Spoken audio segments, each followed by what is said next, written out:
Olá, tudo bem? Graça e paz a você. Estamos chegando ao final de uma semana, onde estivemos estudando os 5 primeiros capítulos do livro de Deuteronômio.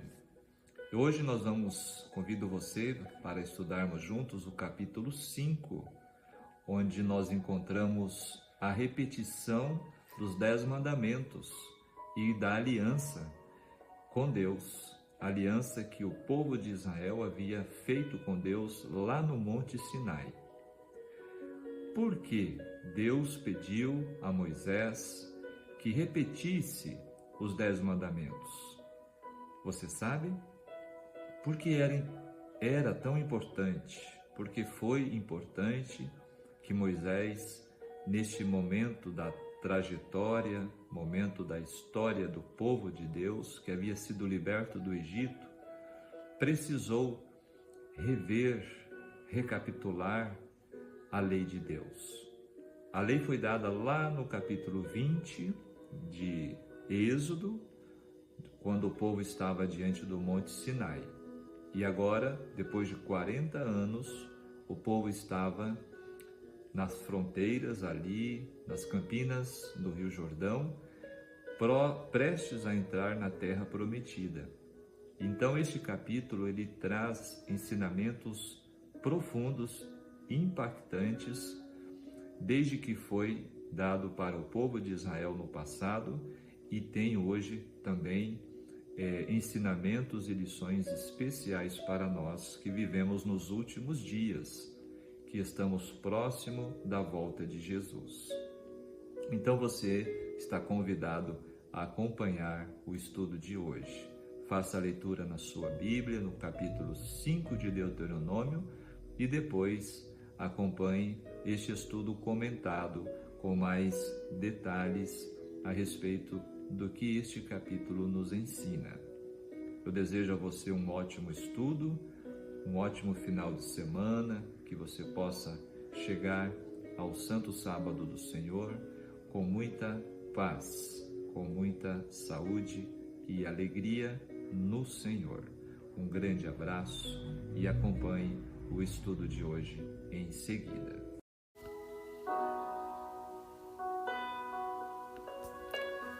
Vamos ao nosso estudo de hoje em nossa jornada bíblica Despertar com Deus. Vamos estudar o capítulo 5 de Deuteronômio. Neste capítulo, nós vamos ter o tema Os 10 Mandamentos e a Aliança com Deus. Em Deuteronômio 5, um capítulo crucial, onde Moisés reafirma os 10 mandamentos para o povo de Israel, relembrando-lhes os termos da aliança que Deus havia feito com eles no Monte Sinai. Moisés começa chamando a atenção do povo de Israel, pedindo que ouçam atentamente os estatutos e decretos que ele está prestes a proclamar. Ele então recita os 10 mandamentos, que incluem instruções sobre o culto a Deus, a importância do descanso sabático e as leis que regem o comportamento social e moral.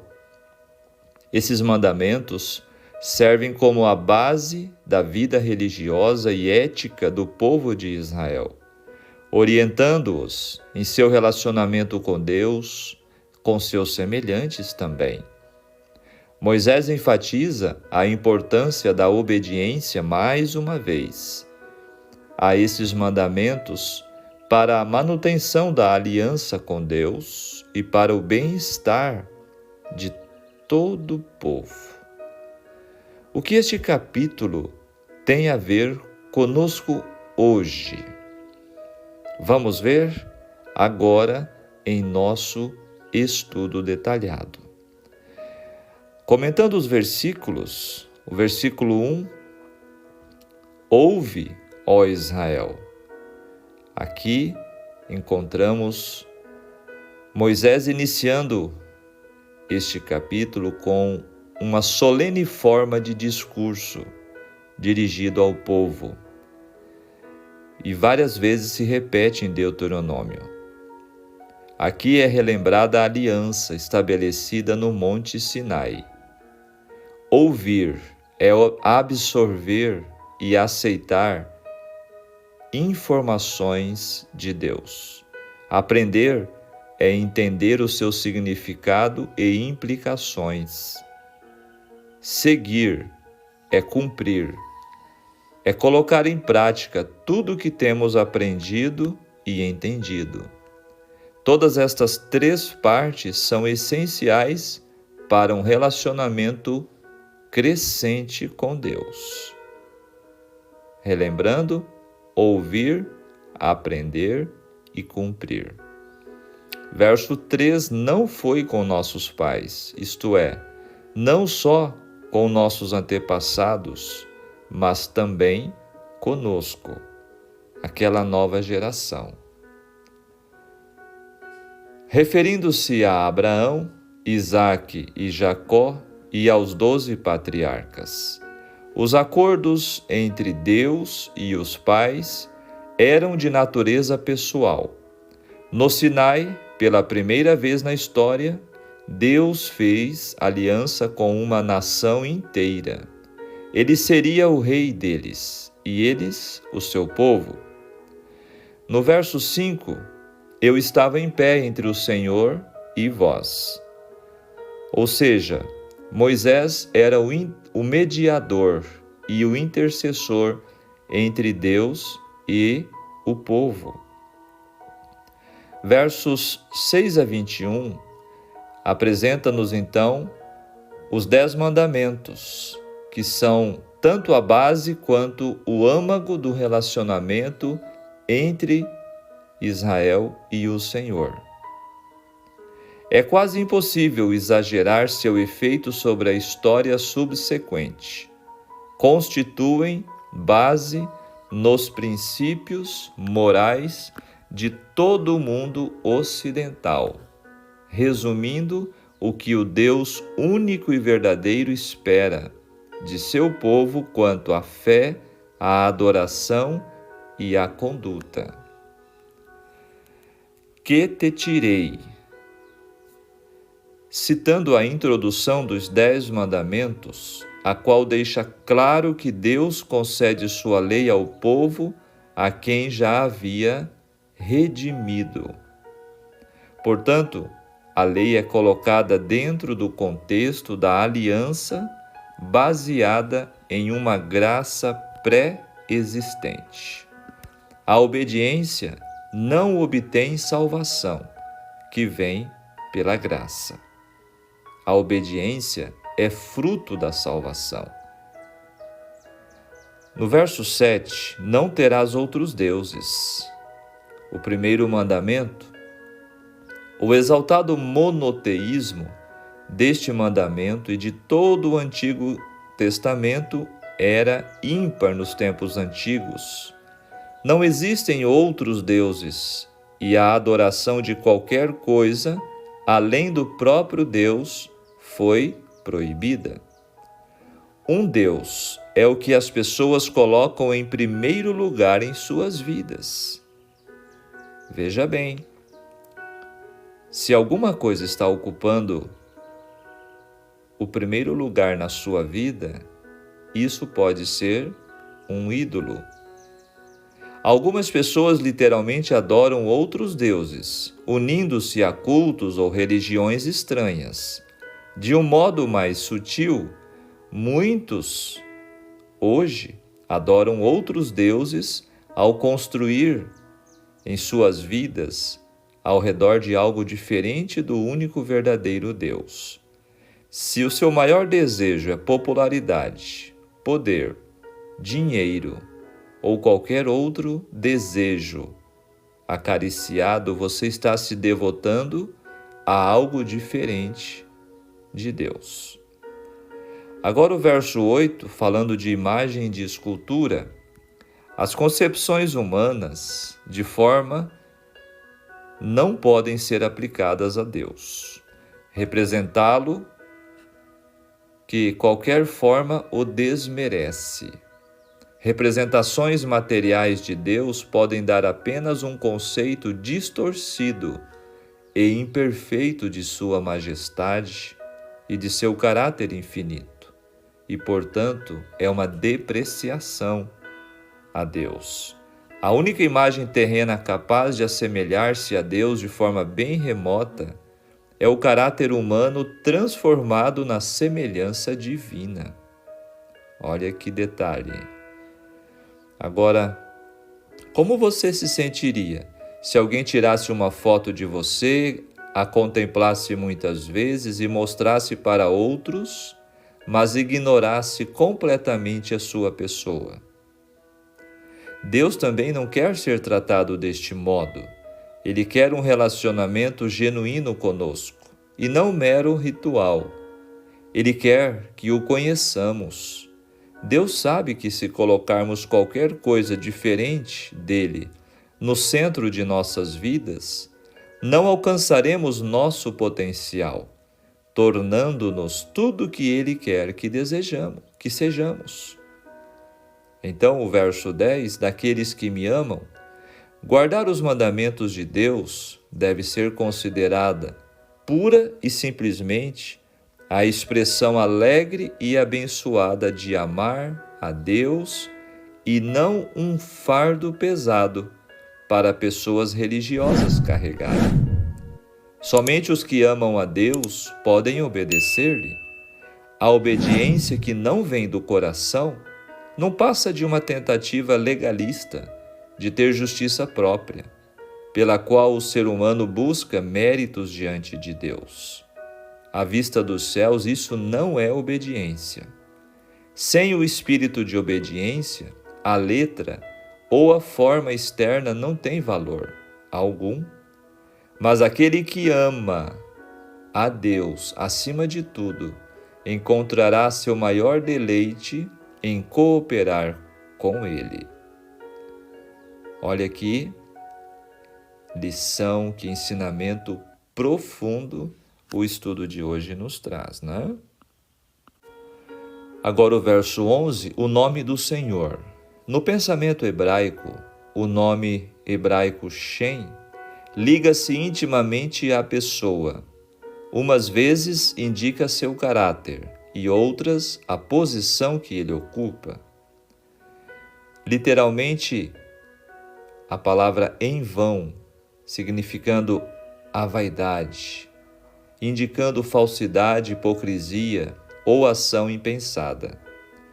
A atitude do ser humano para com Deus deve estar baseada na reverência, devendo esta se refletir nas palavras e ações.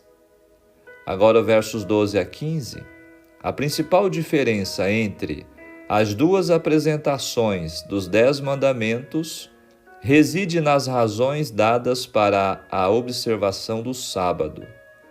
A palavra sábado tem raiz no termo hebraico Shabat, que quer dizer cessar, desistir, descansar. Deuteronômio baseia este mandamento no livramento da servidão do Egito, ao passo que Êxodo cita a obra da criação de Deus como base. Deve-se lembrar que a forma como Deus pronunciou os 10 mandamentos no Sinai é a que está registrada em Êxodo 20 e não aqui em Deuteronômio 5. Como o próprio nome diz, Deuteronômio é uma recapitulação das várias leis transmitidas a Israel no Sinai, com explicações adicionais dadas por Moisés, numa tentativa de impressionar o povo com a importância de se observar fielmente tudo o que lhe havia sido ordenado. Assim como o Israel literal foi liberto da servidão do Egito, o povo de Deus foi liberto da servidão do pecado. Portanto, o sábado se torna para todo cristão um memorial não apenas da criação, mas da recriação da imagem de Deus no coração e na mente. Olha que importante detalhe também nos traz o estudo de hoje com relação à santificação do sábado e o seu propósito. Verso 12, guarda o dia de sábado, enfatizando a necessidade de guardar, proteger os limites do tempo sagrado do sábado. Compare com Êxodo 20, versos 8 a 11, as palavras originais do mandamento do sábado. O quarto mandamento tem uma base natural que remonta à criação, lá em Gênesis capítulo 2. Também tem uma base moral na relação criador e criatura. O propósito principal do sábado como instituição é salvaguardar essa relação. Assim como a saúde física demanda um dia de descanso por semana, a saúde espiritual requer o sábado para exercitar a mente e o coração na busca de Deus. É propósito de Deus que no dia do sábado, tudo o que possa interferir na comunhão direta entre a criatura e seu Criador seja posto de lado.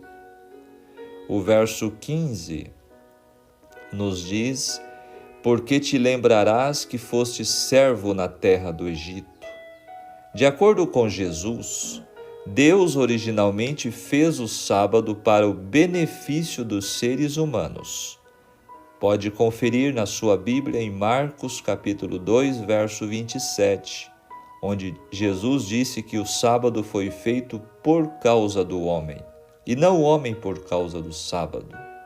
Isto é, para que eles pudessem descansar como pessoas livres.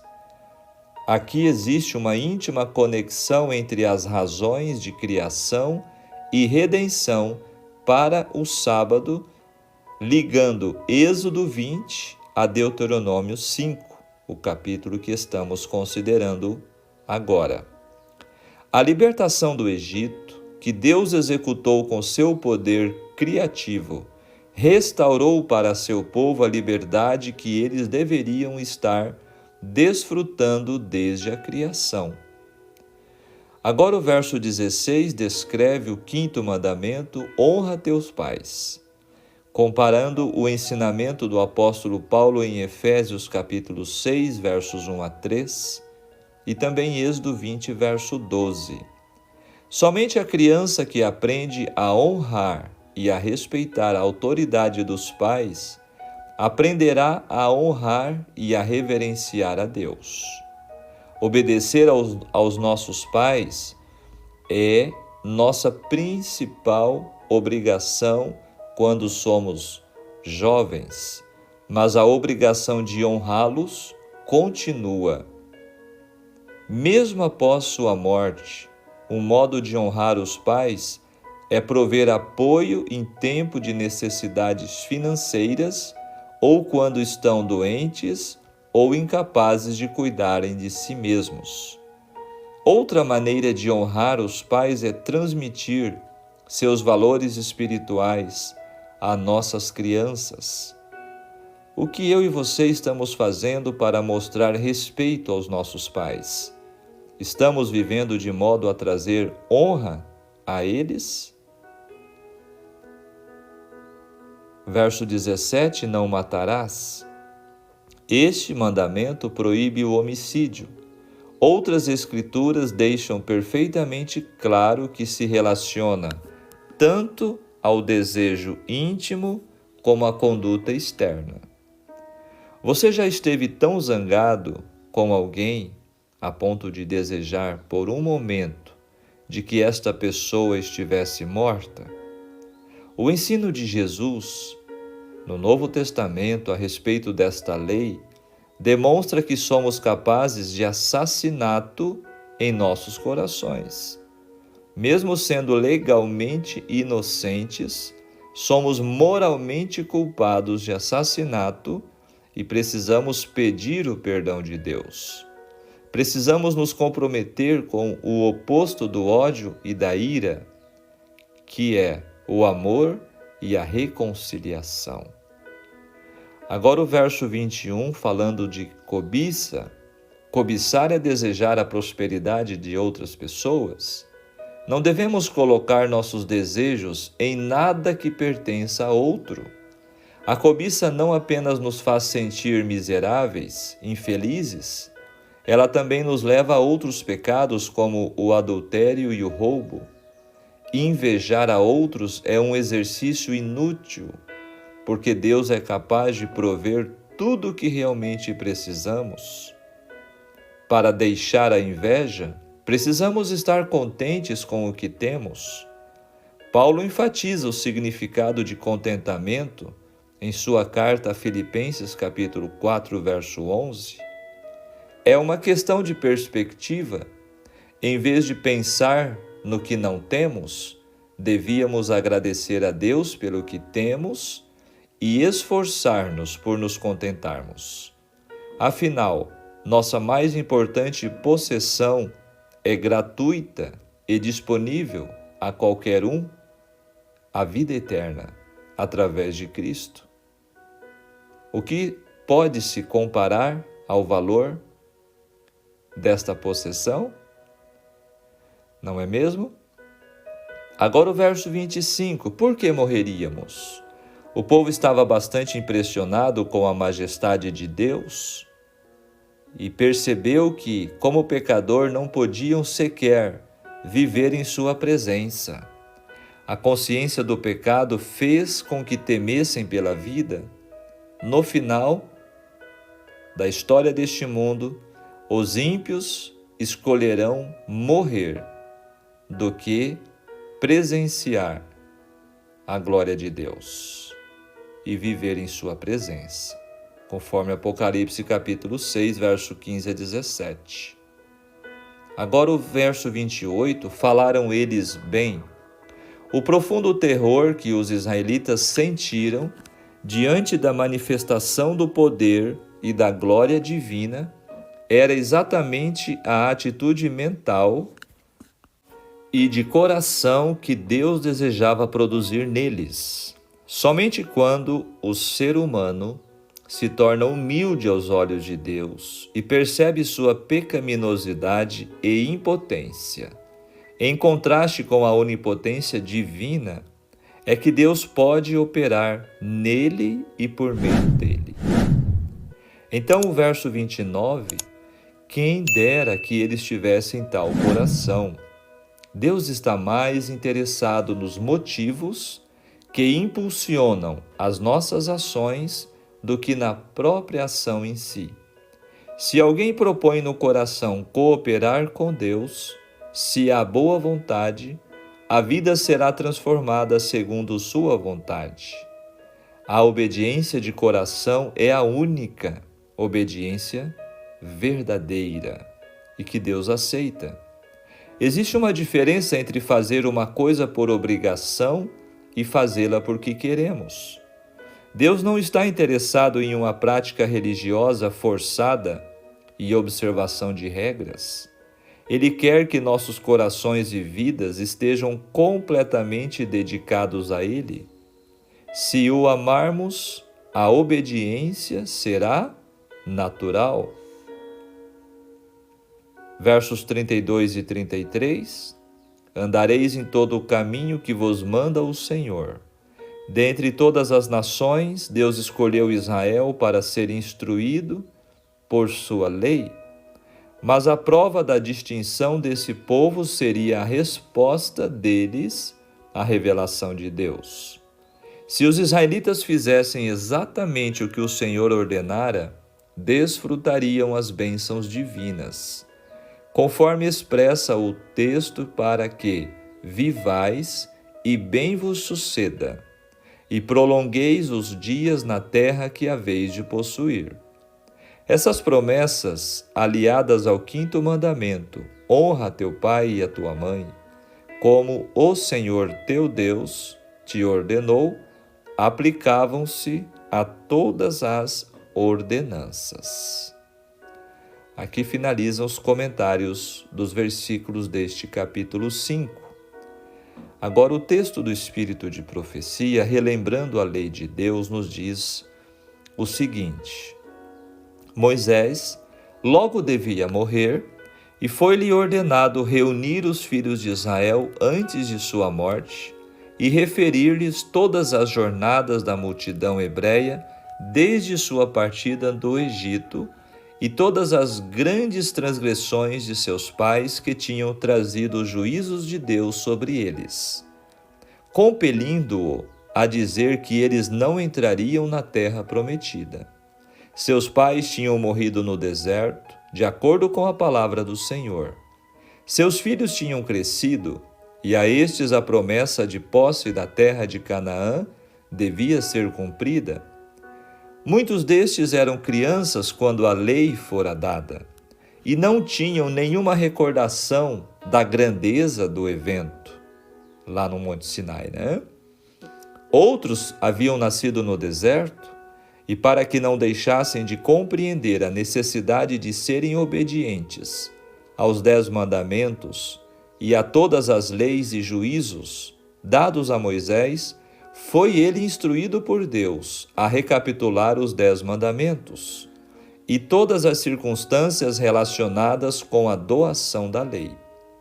Moisés havia escrito num livro todas as leis e juízos dados por Deus, e havia fielmente registrado todas as suas instruções dadas pelo caminho, todos os milagres que ele havia realizado e todas as murmurações dos filhos de Israel. Moisés tinha também registrado como fora vencido em consequência das murmurações deles. Este texto está no livro História da Redenção, página 170. Agora vamos aplicar o capítulo 5 para nossos dias, para as nossas vidas. O padrão comportamental estabelecido por Deus é o mais sublime, elevado e nobre. Ele deseja o melhor, do melhor, a cada ser humano, inclusive ao pior pecador. As intenções de Deus são sempre boas. Ele quer relacionamento sério com você e comigo. Deus arranca a pessoa da pior das situações, de um beco sem saída, do fundo do poço, dos laços da escravidão, para que, liberta, ela viva livremente o mais elevado padrão de vida. O objetivo de Deus, conforme o capítulo de hoje nos apresenta, é relacionamento com pessoas indignas, pecadoras. Para isso ele anda a 2ª, 3ª, 4ª, 5ª milha. Ele pediu que Moisés fosse o mediador, o facilitador entre ele e os pecadores. Com isto, nos mostra a graça é fundamental neste relacionamento. Escravizados como eram o povo no Egito, nada podiam fazer para libertarem-se, mas Deus os libertou de forma graciosa e poderosa. Recém-libertos nada sabem quanto ao comportamento de mais alto nível, e Deus graciosamente revela sem cobrar nada. Frágeis pecadores são falhos, mesmo após serem libertos. Contudo, graciosamente Deus criou estratégia para relacionar-se e orientar o seu povo. Interessante é que Deus sabe quem somos nós, conhece a podridão do coração humano e dos que se macularam na casa da servidão, entorpeceram a consciência e deturparam a moral. Mesmo assim, Deus quer um relacionamento especial e profundo conosco. Agora, de acordo com os versos 7 a 21, nosso desprezo a Deus nos leva a ocupar o lugar dele com outras coisas, a adorá-lo conforme ele não prescreveu, a tomar o seu nome em vão, a desrespeitar o seu dia de sábado, um dia de santa comunhão, a desonrar os pais que ele graciosamente capacitou para nos gerar, a desprezar a vida oriunda dele, a ignorar a instituição matrimonial instituída por ele, conforme o 7º mandamento, conforme o 8º, a raptar o que não nos pertence, a diminuir sua imagem ao falar mal dos outros, segundo o 9º mandamento, e a alimentar no coração sentimentos destrutivos, como a cobiça, no 10º e último mandamento. Portanto, Deus faz tudo e mais um pouco, visando restaurar-nos. Que profundo, não é mesmo? Que profundo ensino encontramos no estudo do capítulo de hoje. Vamos agora ao momento de refletir, momento final. Mesmo que a nossa obediência não seja a causa da salvação, e sim o resultado dela, ela nos ajuda a dar passos maiores na direção de Deus. A gloriosa manifestação do Senhor lá no Monte Sinai fora uma cena maravilhosa demais para Israel. A voz do Senhor do meio do fogo, o terremoto, os trovões, encheram os filhos de Israel de grande temor, de modo que rogaram a Moisés que ele fosse o mediador e porta-voz entre Deus e eles. A comunhão de Moisés com o Senhor e sua obediência em fazer tudo quanto ele ordenara, lhe conferiu o privilégio de vê-lo face a face. Todos os que hoje aqui estamos vivos, devemos ouvir, aprender e cuidar em cumprir a lei de Deus, como uma manifestação do seu amor derramado em nosso coração por intermédio do Espírito Santo. A respeito dos nossos pecados, Jesus nos diz: somente meu sangue pode apagá-lo. Se você quiser daqui para adiante escolher o caminho da humilde obediência e confiar somente nos méritos do meu sangue para cobrir suas transgressões passadas, eu sou o que apaga as tuas transgressões, e dos teus pecados não me lembro. Isaías 43, 25. Mas, se você escolher o caminho dos transgressores, deve ceifar a recompensa do transgressor. Que Romanos 6, 23, o apóstolo Paulo diz: o salário do pecado é a morte. Fechando nossa reflexão, Tiago 1, 22. Tornai-vos, pois, praticantes da palavra e não somente ouvintes, enganando-vos a vós mesmos. Vigiemos e oremos. Amém. Pensamento de hoje, para levar em nossa meditação. Andar nos caminhos de Deus é ter vida longa, feliz e receber a bênção do céu diariamente para a nossa família. Que Deus nos abençoe, que Deus nos ajude para que possamos fazer a melhor escolha, escolher andar com Deus, obedecendo aos seus mandamentos e assim desenvolvermos nosso relacionamento cada vez mais e mais junto com Deus. Vamos orar? Nosso amado Deus, querido e bom Pai celestial, graças te damos pela sua graça e misericórdia que se renova mais um dia. Obrigado, Senhor, por mais este estudo em sua palavra, por estes ensinamentos profundos. Obrigado por ter nos libertado do pecado e da condenação, da escravidão do pecado. Ajude-nos para que possamos cada dia escolher livremente servi-lo por amor. Que possamos, Senhor, alcançar mais e mais a Tua semelhança. Que o Senhor nos transforme a cada dia, segundo o Teu querer. Fica conosco neste final de semana, no santo sábado que vai chegar, que possamos buscar mais e mais a Tua face, assim como Moisés. Fica conosco, em nome de Jesus. Amém.